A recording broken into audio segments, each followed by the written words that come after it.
Good morning, live from New Delhi. You're watching DD India News Hour, India's voice to the world. I'm Shubhendu Ghosh, coming up in the next hour. India's global outreach on Operation Sindoor continues. All party delegations engage with key figures in multiple nations, highlighting India's continued fight against terrorism.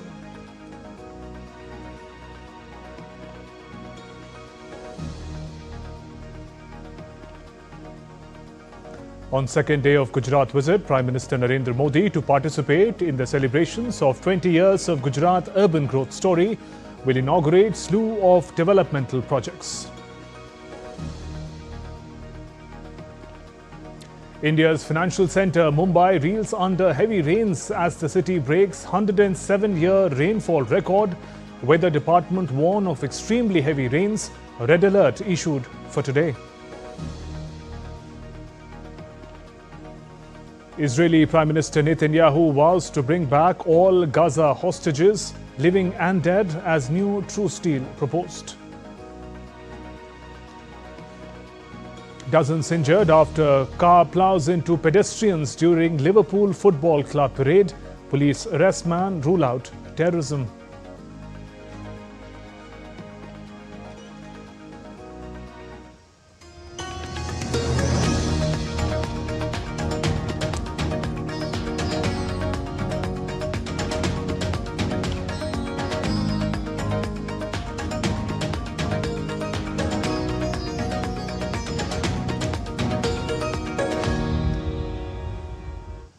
In a significant diplomatic outreach, an all-party Indian delegation led by Shiv Sena MP Shrikant Shinde touched down in the heart of Africa, the Democratic Republic of Congo. On Monday, the delegation held crucial talks at the Congolese Senate and the National Assembly, engaging with top officials to strengthen bilateral ties. The high point came with the meeting with Jean-Pierre Bemba Gombo, Congo's Deputy Prime Minister and Minister of Transport. The delegation also held strategic discussions with Jean-Michel Sama Lukonde, President of the Senate.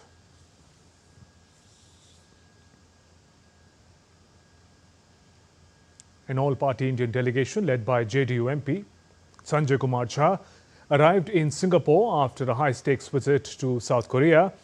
In Seoul, Jha condemned the April 22nd terror attack in Pahalgam, where 26 people, including one Nepali, were brutally murdered. TMC's Abhishek Banerjee echoed the call, citing past attacks and warning that India's patience must not be mistaken for weakness.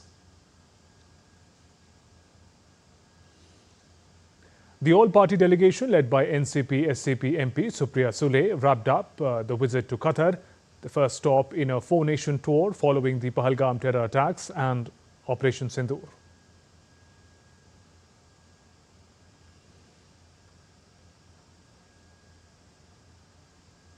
भारतीय मूल निवासी और भारतीय प्रवासी लोग जिस प्रकार से एक मत होकर के इस विषय पर साथ दिखे, ये अपने आप में भारत की सरकार के लिए और एक बड़ा संवाद कि पाकिस्तान आतंकवादी देश है और पूरी दुनिया उस आतंकवाद के खिलाफ एकजुट है, इसका प्रमाण कतर में, दोहा में दिख रहा है। सबके मन में एक ही बात कि आतंकवाद का हम कतई समर्थन नहीं करेंगे।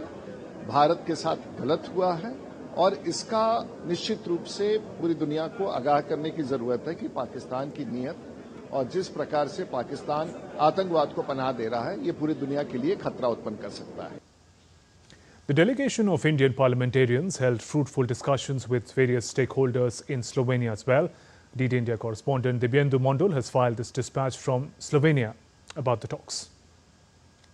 The all-party delegation that is visiting Slovenia at the moment, of course, had a very extensive, successful talks yesterday with several important, stakeholders here in the government of Slovenia, including the parliamentarians of Slovenia, including the National Security Advisor in the Prime Minister's office, as well as the Secretary General in the Foreign Minister's office, have spoken to the parliamentary delegation here, who is visiting from India, of course, taking the message of India that how India has faced terrorism over the last many decades, from Pakistan and Pakistan-sponsored terrorism has been, one of the key. Of course, Operation Sindoor and Pakistan-sponsored terrorism has been one of the key on the agendas that the parliamentary delegation did speak about, with both the national security advisor to the Prime Minister here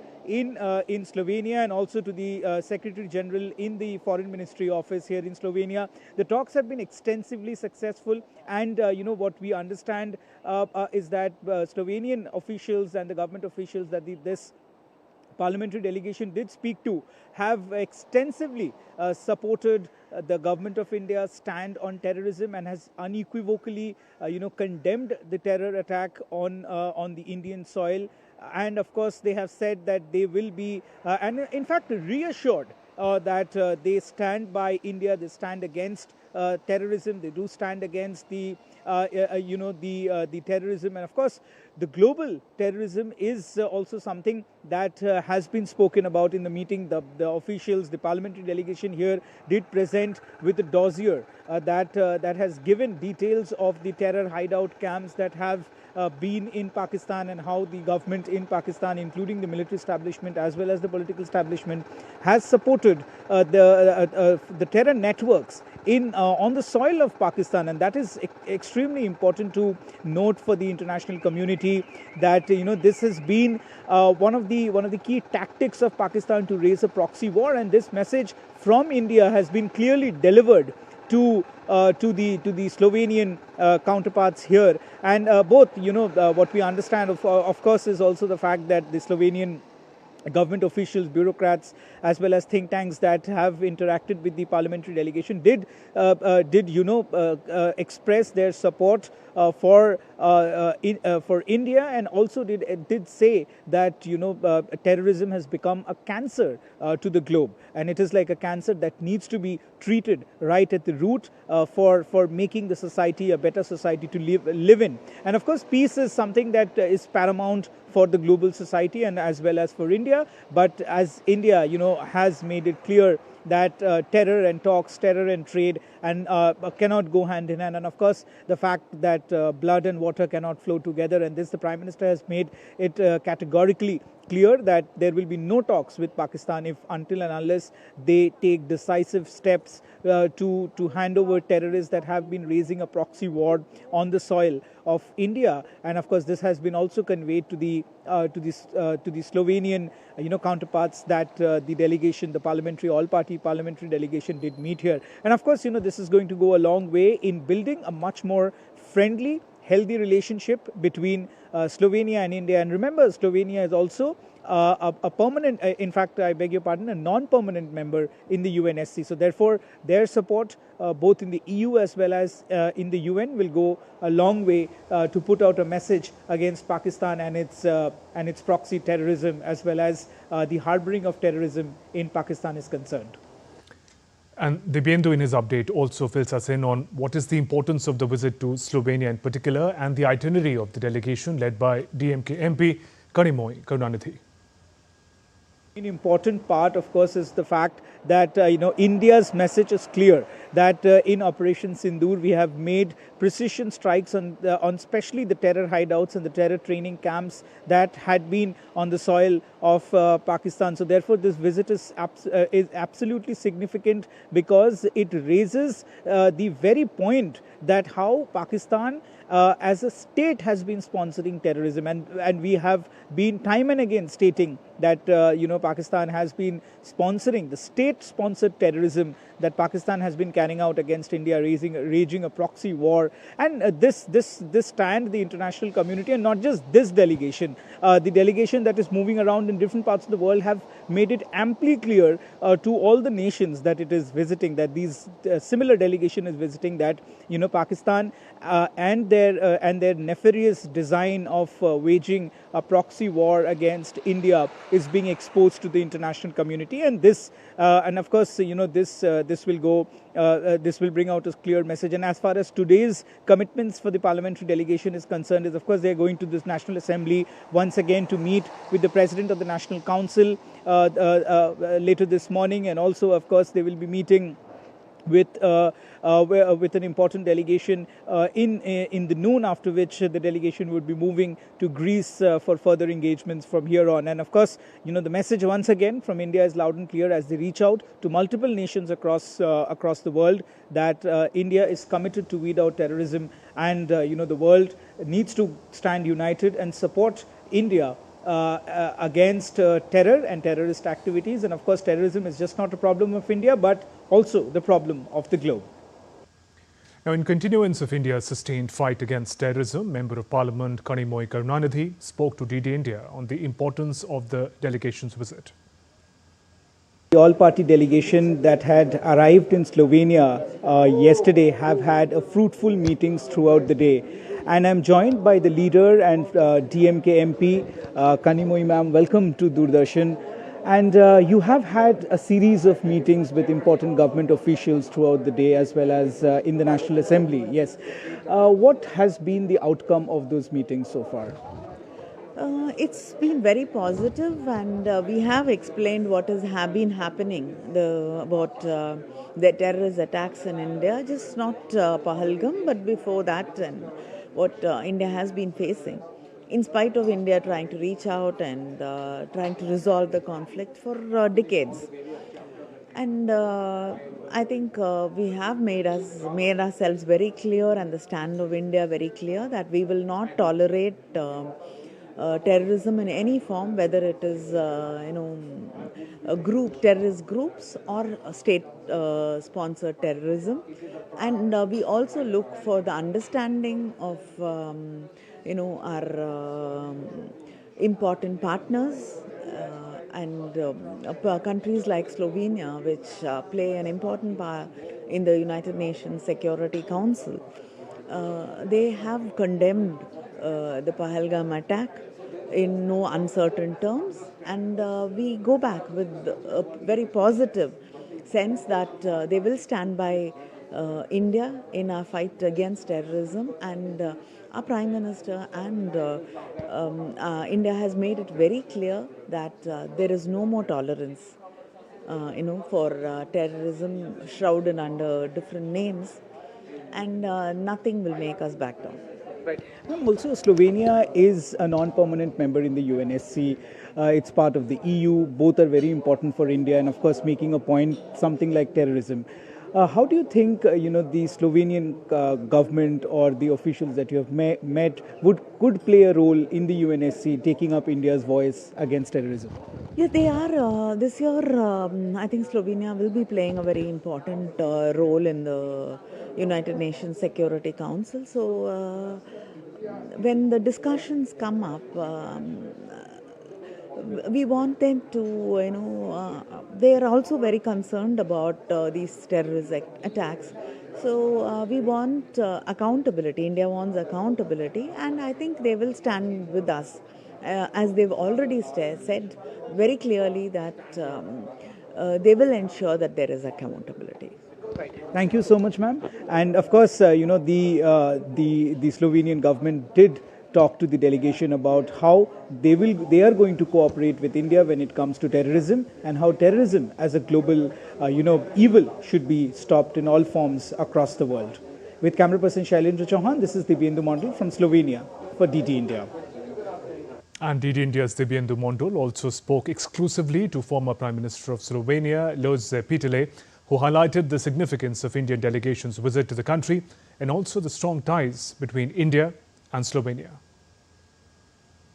Here in Slovenia, I'm caught up with the former Prime Minister of Slovenia. Welcome to Doordarshan, sir, and thank you for speaking to us. Slovenia is, although a small country in Europe, does play an important role when it comes to global matters. And India is currently going through something very serious, something as terrorism. How do you think Slovenia could play an important role both in the EU as well as in the UNSC, given the fact that it's a non-permanent member at the UNSC? How Slovenia can play an important role and help India perhaps, or support India to counter terrorism? I'm sure that India and Slovenia share the same fundamental values and principles, not only within the United Nations, So we share the same values and principles in the European Union. And in that regard, India may count on Slovenian understanding and cooperation. Nobody likes terrorism, and we all like peace, respect for dignity of everybody, regardless religion, race, and so on.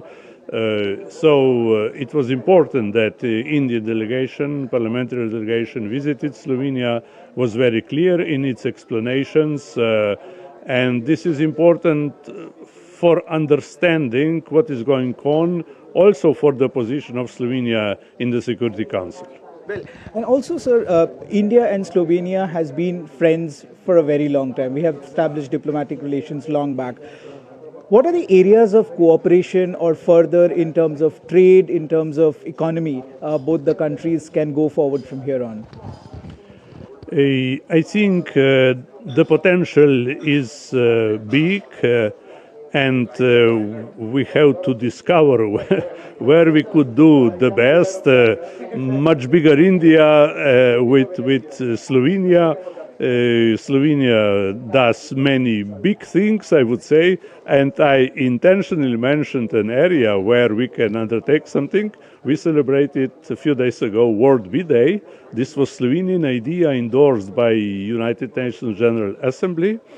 I'm beekeeper myself, and I think that in this area, where we need attention to the environment and to the bee, which is responsible for majority of our food, let's say so, because it pollinates the flowers. I think that here I see a special possibility for cooperation, and I already proposed once our government to do something in that regard. I'm sure that we could do very interesting things together. Well, of course, thank you so much, sir, for speaking to Doordarshan Network. It was a pleasure talking to you. And we hope that the Indian and Slovenian relationship will grow much stronger from here on, and both the countries will be able to weed away terrorism from the face of the earth. With camera person Shailendra Chauhan, this is the Biendu model from Slovenia for DD India. And still to come on DD India News Hour. North Korea has slammed Trump's Golden Dome missile shield plan as a very dangerous threat. Iran says it could survive if US nuclear talks end without a deal. Kremlin says enhanced missile range for Kiev enabled by Europe is dangerous.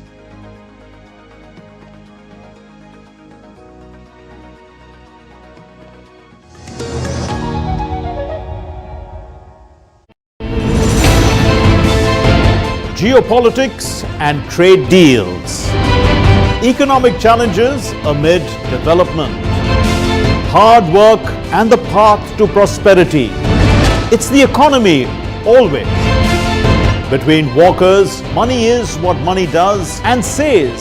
Supply creates its own demand. Between the bulls pulls and bears tears.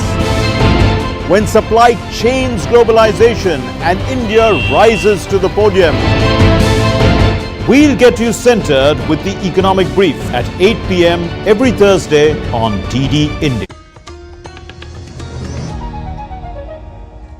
Welcome back. You're watching DD India News Hour. I'm Shubhendu Ghosh.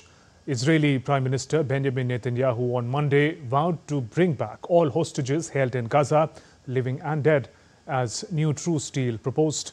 Speaking in the official state ceremony marking 58 years since 1967 war at Ammunition Hill, Netanyahu said, if we don't achieve it today, we will achieve it tomorrow, as we are not letting go of it. Prime Minister Netanyahu stated that Israel is open to a temporary ceasefire only if it leads to the release of hostages, emphasizing that the conflict will continue until Hamas is completely eliminated. Hamas is stubborn. It is defiant, as the American representative Witkoff said this evening. That's true. We are not letting go. We have so far brought back 148 hostages alive. There are still 20 who are definitely alive and others who are not. We intend to bring them all back, the living and the fallen alike. Meanwhile, a US-supported organization responsible for delivering aid to Gaza announced that it began its efforts on Monday. The Gaza Humanitarian Foundation said in a statement that it commenced operations in Gaza, delivering truckloads of food to its secure distribution sites, where distribution to the Gazan people began. With severe food shortages caused by an almost 3-month blockade, Washington claims it is trying to re-establish a ceasefire more than 19 months into the conflict, though little progress has been made. A nearly 3-month total blockade on Gaza has only begun to ease in recent days amid warnings of looming famine.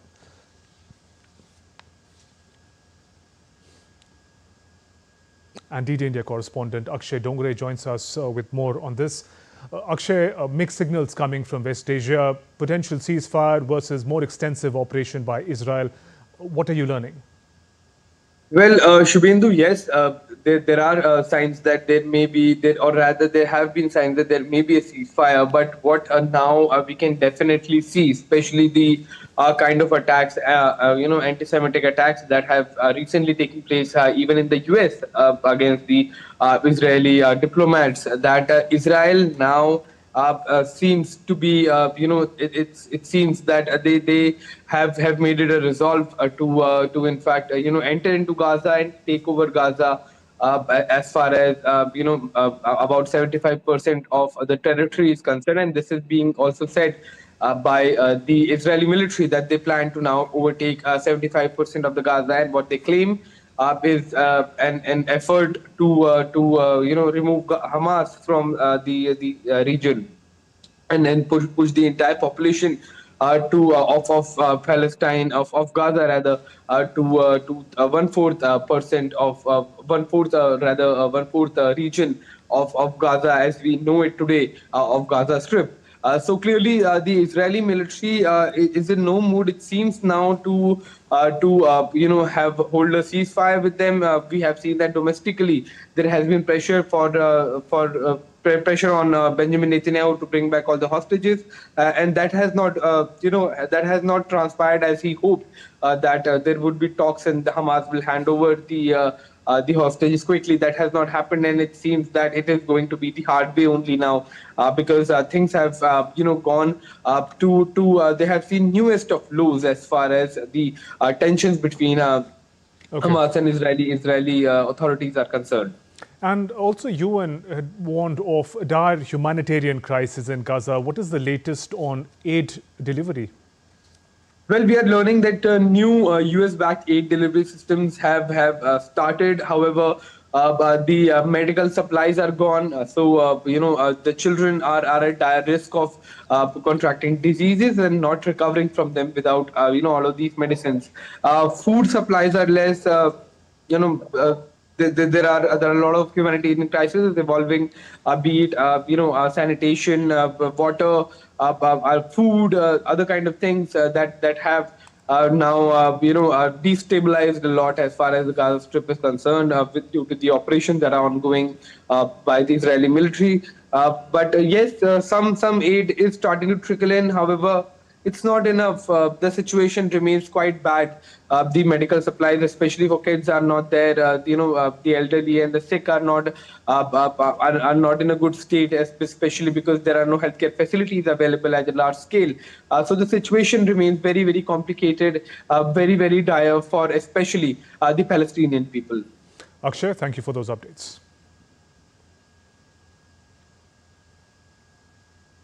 North Korea has slammed US President Donald Trump's Golden Dome missile shield plan as a very dangerous threat that aims to weaponize space. Pyongyang's foreign ministry has issued a memorandum calling the system a very dangerous, threatening initiative aimed at threatening the strategic security of nuclear weapon states. Trump announced new details and initial funding for the missile shield system last week, calling it very important for the success and even survival of our country. Washington, Seoul's key security ally, has in recent years ramped up joint military exercises and increased the presence of strategic US assets such as an aircraft carrier and a nuclear-powered submarine in the region to deter North. Pyongyang has repeatedly declared itself as irreversible nuclear weapons state and routinely denounces joint US-South Korea drills as rehearsals for invasion.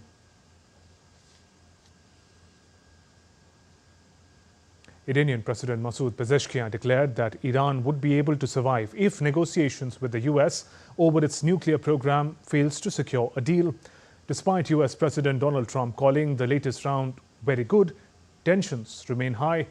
The talks aim to prevent Iran from developing nuclear weapons, with Washington threatening harsh sanctions and possible military action if no deal is struck. Iran insists its nuclear program is peaceful, seeks relief from crippling sanctions. After 5 rounds in Rome, key disputes, especially over uranium enrichment, remain unresolved. Tehran flatly rejected freezing enrichment or accepting an interim deal. Awaiting Oman's update for the next round, Iran warns progress hinges on genuine US goodwill, not imposed restrictions. Kremlin spokesperson Dmitry Peskov on Monday warned that any European move to provide Ukraine with long-range missile capabilities would mark a dangerous escalation. The statement follows German Chancellor Friedrich Merz's remarks suggesting no range restrictions on weapons sent to Kiev, though Berlin later clarified this did not signal a change in policy. The potential for Ukraine to strike targets deep inside Russia has sparked alarm in Moscow. Peskov condemned such decisions as undermining hopes for a political resolution and warned of serious consequences. While Germany reaffirmed its commitment to military support for Ukraine, the implications for advanced weaponry reaching Ukrainian forces have raised fears of widening the conflict and further derailing diplomatic efforts towards ending the conflict. Tension surged on Ukraine's northern front as Russian forces captured 4 villages in the Sumy region, according to Governor of Ukraine's Sumy region. The move aimed at establishing a buffer zone inside Ukrainian territory marks a new escalation along the border with Russia's Kursk region. The seized villages, Novenka, Pasivka, Vasilivka and Zuravka had already been evacuated, but fighting rages on near the Vodoberivka and Bilodiv, where Russia also claims control. Ukrainian forces continue targeted strikes to contain the advance. Meanwhile, Russian President Vladimir Putin met with Turkish Foreign Minister Hakan Fidan at the Kremlin on Monday, with Russian Foreign Minister Sergei Lavrov also present. According to Kremlin spokesperson Dmitry Peskov earlier on Monday, that the main topic of talks in Moscow with Turkish Foreign Minister will be bilateral relations, but Ukraine will also be discussed. Still to come on DD India News Hour. King Charles and Queen Camilla are visiting Canada.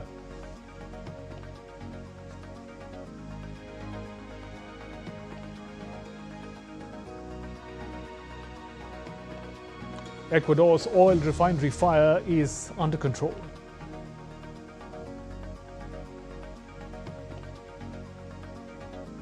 And Chilean authorities aid families affected by tornado.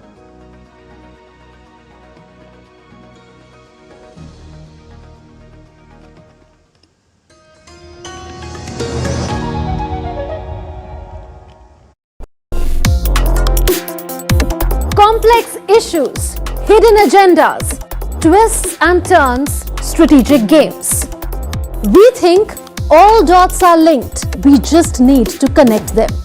Join me every week as I connect the dots to unravel hidden designs in statecraft, mysteries, and decode issues that matter to you. Watch Connecting the Dots with me at these times on DD India.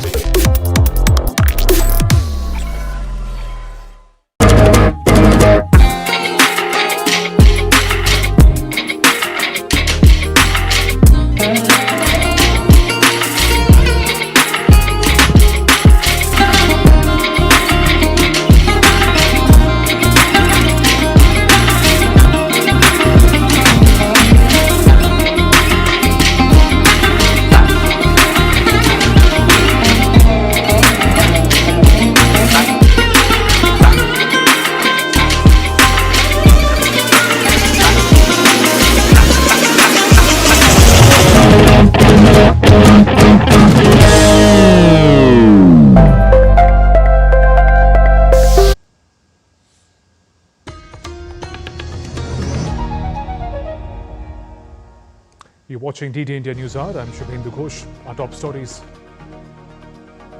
India's global outreach in Operation Sindoor continues. All-party delegations engage with key figures in multiple nations, highlighting India's continued fight against terrorism.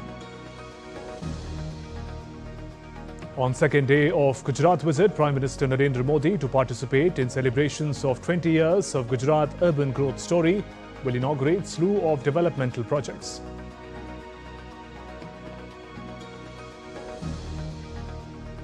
India's financial centre, Mumbai, reels under heavy rains as the city breaks 107-year rainfall record. Weather department warns of extremely heavy rains. Red alert issued for today. Israeli Prime Minister Netanyahu vows to bring back all Gaza hostages, living and dead, as new truce deal proposed. Dozens injured after car plows into pedestrians during Liverpool Football Club parade. Police arrest the man, rule out terrorism.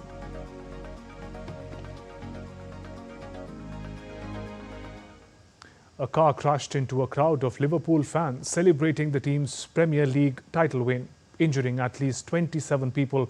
The incident occurred on Water Street shortly after the team's victory. Bus passed through the area. Tens of thousands of people had turned out in torrential rain for what should have been jubilant celebrations to see the Northwest English side's victory parade.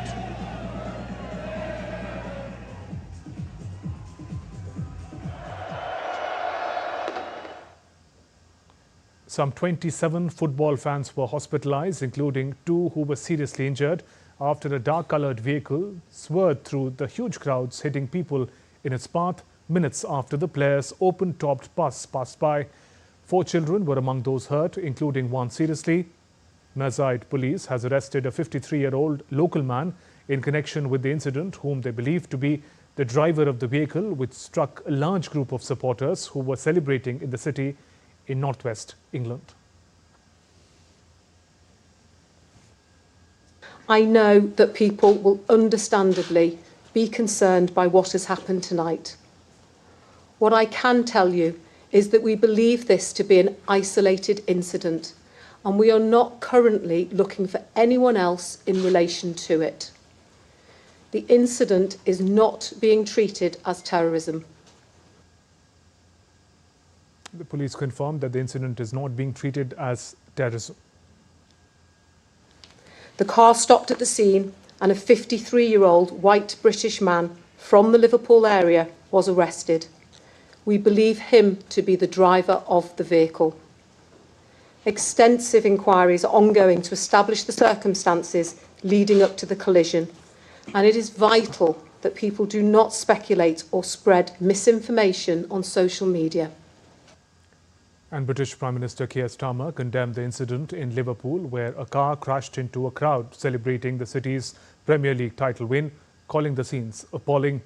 British Prime Minister expressed his thoughts for those injured and affected, while thanking the police and emergency services for their swift response.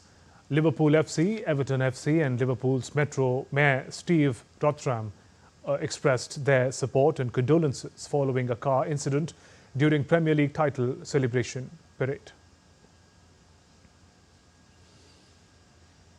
In other news, King Charles III and Queen Camilla are visiting Canada to reinforce the country's sovereignty and identity amid global uncertainty and recent comments by US President Donald Trump suggesting that Canada could become a part of the US. 76-year-old king, who is Canada's head of state as part of the Commonwealth, was greeted at the airport by Prime Minister Mark Carney, who invited him to give an address opening Canada's new legislature on Tuesday, where the monarch will receive full military honours before delivering the throne speech.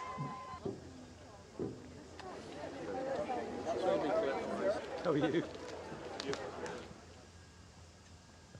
During the visit, King Charles met Canadian Prime Minister Mark Carney, Canadian Governor-General Mary Simon at the Rideau Hall in Ottawa on Monday.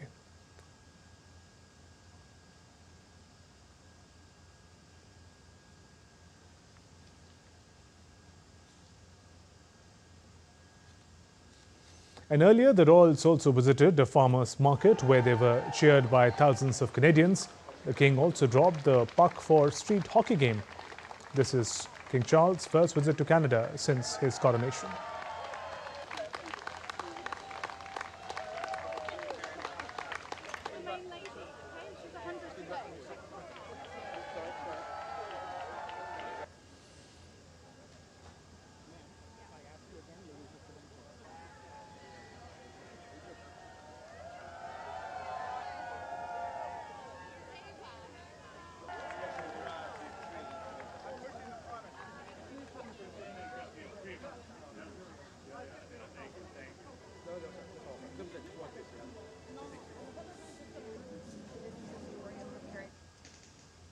A fire that erupted in a fuel oil tank on Monday at Ecuador's biggest oil refinery is under control. State oil company Petroecuador and the country's energy minister said, with the company adding that operations have halted as a precaution. All personnel at the Petroecuador Esmeraldas refinery were safely evacuated with no injuries reported. Investigations into the cause and infrastructure damage are underway. The cause of the fire at the refinery near Ecuador's border with Colombia was not yet known.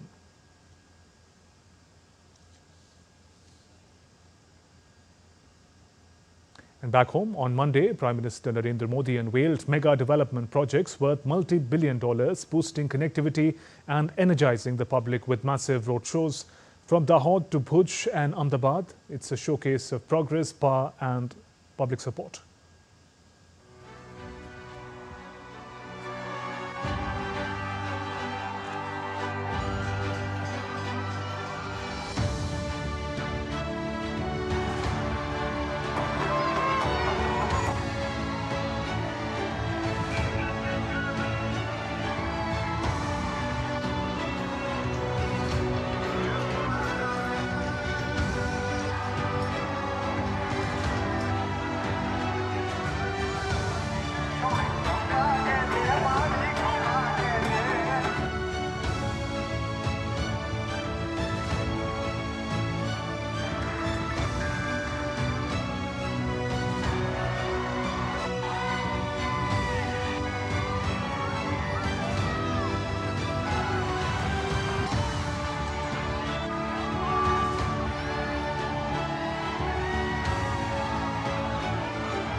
On Monday, Prime Minister Modi unveiled mega development projects worth multi-billion dollars, boosting connectivity, energizing the public with roadshows.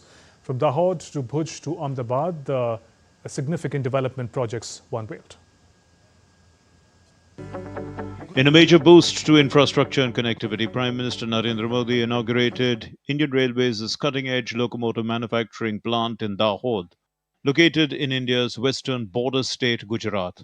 Designed to produce 9,000 horsepower electric locomotives for both domestic use and export, the facility marks a key step toward sustainable and high-speed rail travel. 3 साल पहले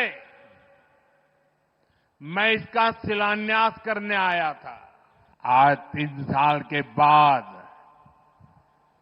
हम सब देख रहे हैं, अब इस factory में पहला इलेक्ट्रिक लोकोमोटिव बनकर तैयार हो गया। The Prime Minister also launched multiple projects worth 24,000 crore rupees, aimed at enhancing rail infrastructure and driving regional growth. आज देश निराशा के अंधकार से निकलकर विश्वास के उजाले में तिरंगा फहरा रहा है। Earlier, the Prime Minister held a massive roadshow in the city of Vadodara. Thousands of people thronged the streets to greet the Prime Minister. PM Modi thanked the crowd for their warm welcome and continued support.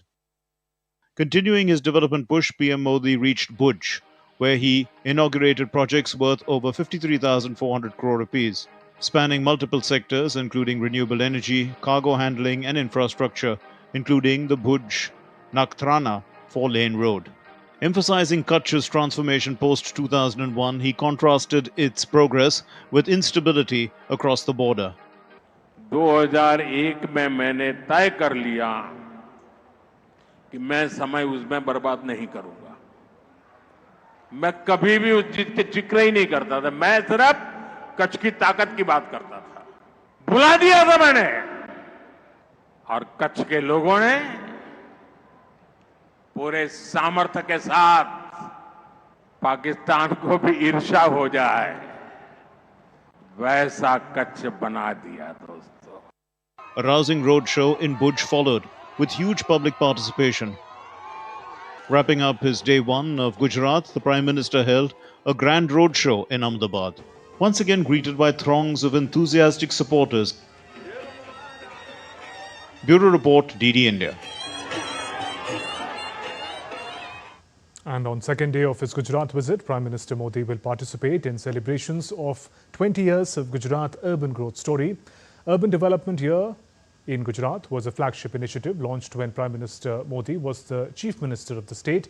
It was initiated with the aim of transforming Gujarat's urban landscape through planned infrastructure, better governance and improved quality of life for urban residents. Marking 20 years of the Urban Development Year 2005, Prime Minister will launch the Urban Development Year 2025, Gujarat's Urban Development Plan and State Clean Air Programme in Gandhinagar. He will also lay the foundation stone for multiple projects related to urban development, health and water supply. He will dedicate more than 22,000 dwelling units under Pradhan Mantri Awas Yojana. He will also release funds of rupees 3,300 crore rupees to urban local bodies in Gujarat under Swarnim Jayanti Mukhyamantri Shahri Vikas Yojana. In other news, containers from Liberian cargo ship that sank off the coast of Kerala on Sunday have begun washing up on shore. In response to the incident, state has declared an emergency to address the risk of an oil spill or chemical leak. With the Indian Coast Guard and Navy on high alert, the public has been asked to stay away from the coast and not touch foreign objects as the state monitors the high pressure situation. Earlier, the Indian Coast Guard stated that the vessel was carrying 640 containers, including 13 containing hazardous cargo and 12 with calcium carbide.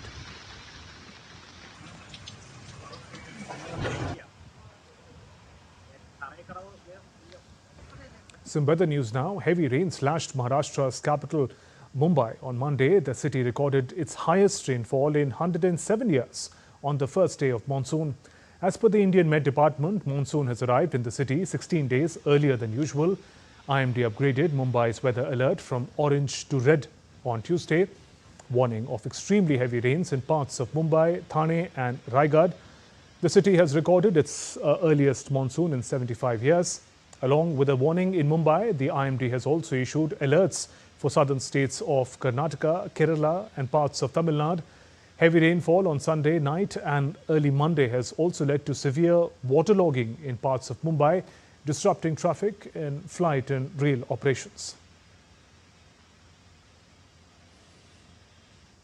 President Gabriel Boric visited on Monday the area affected by tornado that hit the south of Chile on Sunday. The official weather department has informed that the phenomena, classified as F1, was caused by the instability generated by cold frontal system. The body warned that other tornadoes could occur again in south of the country. The National Service of Prevention and Response to Disaster said that 19 people were injured as 250 houses are under evacuation and over 4,500 are without electrical service.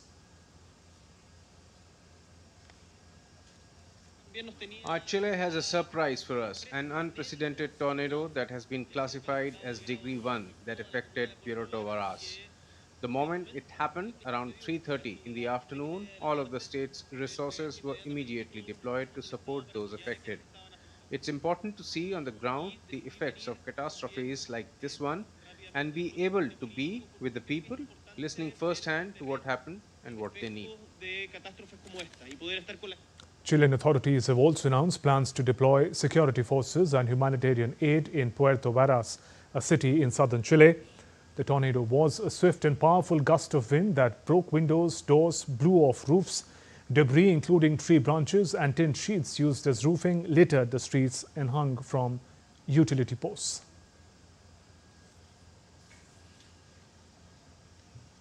Still to come on DD India News Hour. EU warns chain of fines in consumer protection probe.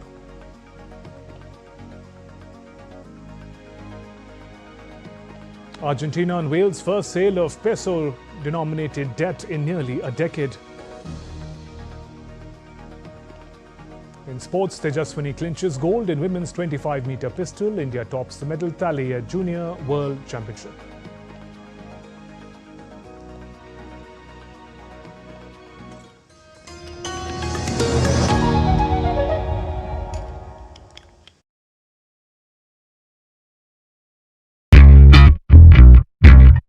I'm on a quest to explore the history of Goa.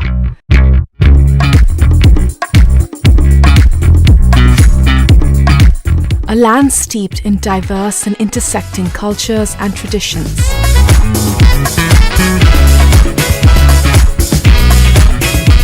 I think this is one of my favorite pieces of art in the city. Here, influences from multiple faiths coalesce in beautiful ways. From religious sites to charming villages and vibrant streets.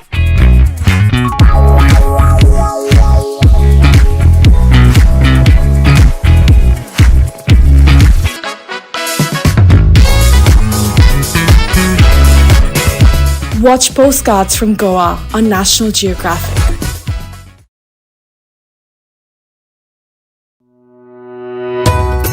Swagata.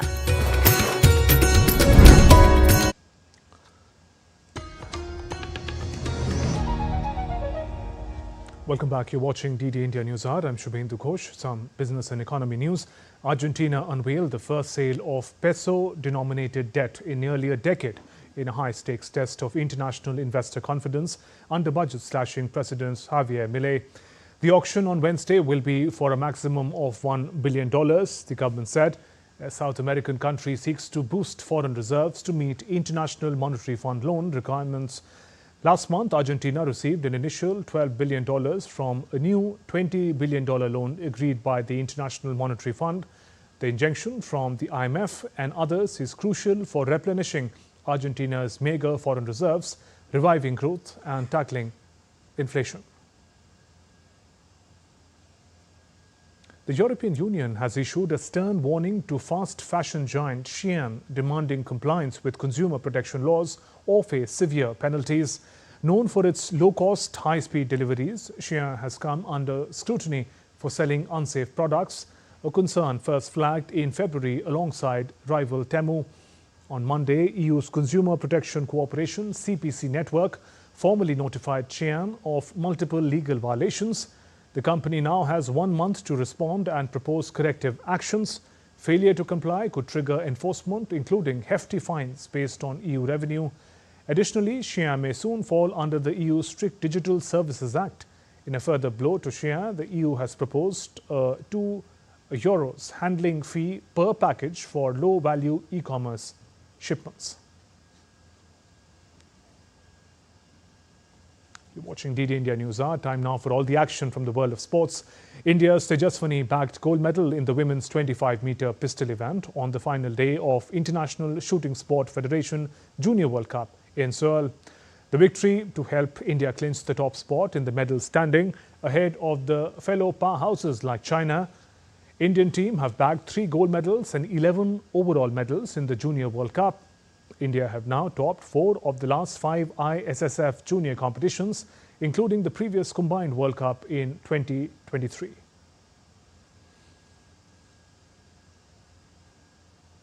In cricket, Punjab Kings secured a top 2 finish and a qualifier 1 berth with superbly executed run chase to secure a 7-wicket win over Mumbai Indians in IPL on Monday. In what was a winner-takes-all contest, Punjab chased down a total of 185 with 1.3 overs to spare as Josh English made 73 and Priyan Sharia slammed 62. This was the first time in 11 years that Punjab has finished in the top 2 of the IPL. Earlier, Surya Kumar Yadav had top scored with 57 to take Mumbai to 184 for 7 in 20 overs. With the win, Punjab Kings rose to the top of the table and will play in the qualifier 1 at home in Malanpur. In chess, Magnus Carlsen beat world champion D. Kukesh in the first round of Norway chess tournament in Stavanger on Monday. It was the first classical meeting between Carlsen and Kukesh since the Indian teenager claimed the world championship title in Singapore. Meanwhile, Arjun Ergassi defeated China's Wei Yi in the Armageddon after their game ended in a draw. In women's section, Kuneru Hampi took down R. Vaishali in an all-Indian battle. Carlo Ancelotti was unveiled as the new coach of the Brazil national team on Monday, with a mission to prepare for the 2026 World Cup as they seek to become 6-time world champions.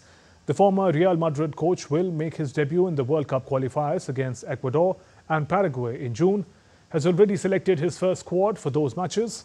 Ancelotti took over from Dorival Jr., who was sacked at the end of March. Brazil sit in 4th place in the South American World Cup qualifier, with the top 6 teams earning direct qualification.